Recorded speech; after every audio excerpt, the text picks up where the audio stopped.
if you have a takeaway from the last 2 weeks of conversations, and perhaps one that's most relevant to what's still ongoing in Egypt, what would that be?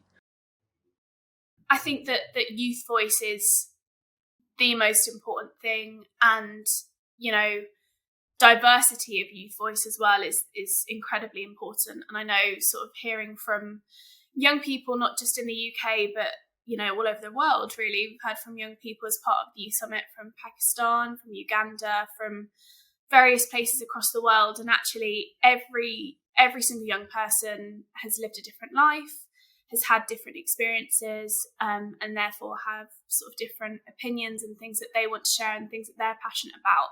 And I think, you can't really quantify the importance of hearing these voices and gaining those valuable insights. And I think, now more than ever, we need to be hearing and listening to those young voices. I think it said a lot about the fact that obviously it will be them that's sort of inheriting the planet and it's their futures.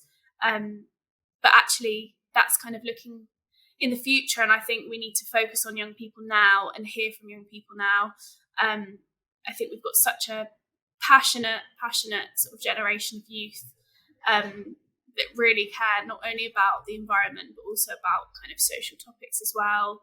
And, deeply care about inequalities in the world. So I think, it's really important to have those voices heard in a sort of intentional way, in a way that actually shows that they're being listened to and things are being actioned as a result of that. So that's definitely what I've taken away, is just the absolute value of hearing from different types of young people with different backgrounds and different things to share. It's really interesting, and I guess that maybe, whereas the negotiators and the leaders from different countries take up their different positions in the negotiations, which can often, for very valid reasons, but that kind of slows the pace of the talks down. Whereas young people across international borders actually have a lot more in common. And while, of course, that those differences in power between different young people from different countries exists, just as the difference between the power that younger people have versus those who are older exists. Maybe there's more common ground between young people from different parts of the world.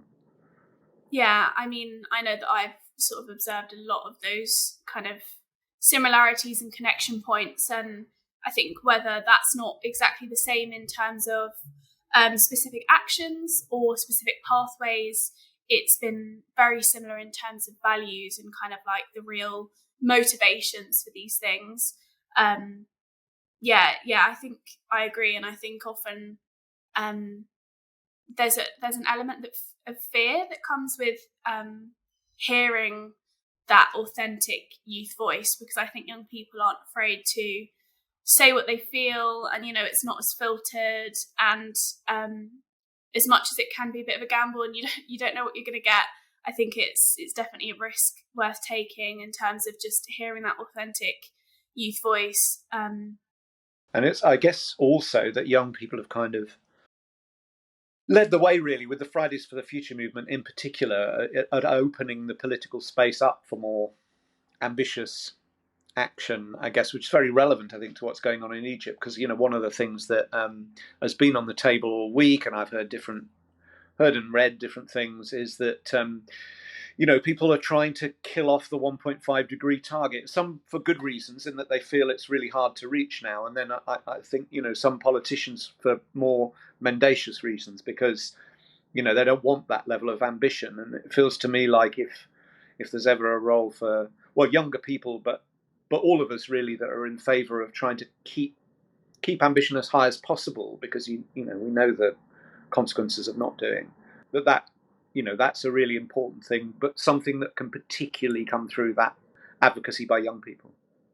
Yeah, exactly. And I mean, the young people who've been involved in the summit that I've been kind of following on socials, they've been the ones sort of, in Egypt with the banners saying, we need to fight for this 1.5 degrees, and it, there's no time, there's no room, there's no space for it to be pushed any further.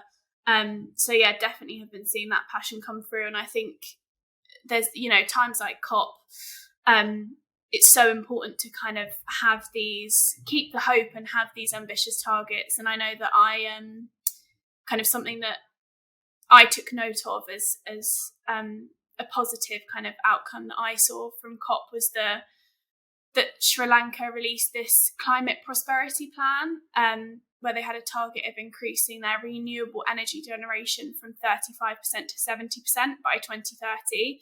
And to me, I sort of thought that seemed like a really positive, ambitious target that was kind of quantifiable and you can be held to account. And I think we need to see more of that going forward. And I definitely think that's what young people want to see as well, is sort of holding power to account and kind of having some accountability with what we're doing and how we're going to do it. And, just having that openness. I think a lot of the time, I think these conversations that go on in the background and at those higher levels with the global leaders is often not kind of common knowledge. So I think that's why COP is so important, and especially including young people in that.